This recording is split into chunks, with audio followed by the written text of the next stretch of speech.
దేవుడికి క్రియారూపకంగా. కాబట్టి ఎవరి కుటుంబం అయితే, ఎవరి జీవితం అయితే చేయి జారిపోయే పరిస్థితుల్లో ఉందో వాళ్ళందరూ స్పష్టంగా రెండు చేతులు ఆకాశం చూపించి, అయ్యా నా జీవితము నా కుటుంబము చేయి జారిపోతున్నాయ్యా, అందుకే రెండు చేతులు నీ వైపు చూపించి చాచిన చేతులతో నేను వేడుకుంటున్నాను తండ్రి.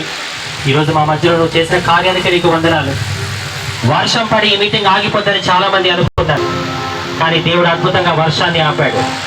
వర్షాన్ని ఆపిన దేవుడు నీ జీవితంలో వచ్చే ప్రతి ఒక్క శ్రమని ఆపునుగాక, ప్రతి ఒక్క కష్టాన్ని ఆపునుగాక, ప్రతి ఒక్క వ్యతిరేక పరిస్థితిని ఆపునుగాక.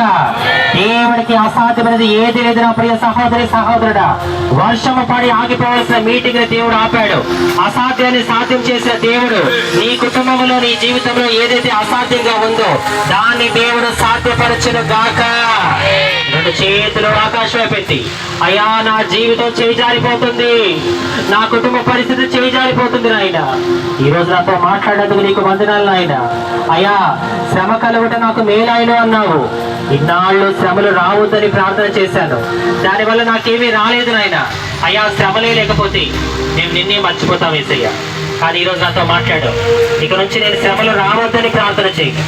ఎన్ని శ్రమలు వచ్చినా వాటిని ఎదుర్కొనే ధైర్యాన్ని, శక్తిని, ఓర్పుని నాకు దయచేయి తండ్రి. అయ్యా క్రైస్తవుని నేను చెప్పుకోవడం వేరు,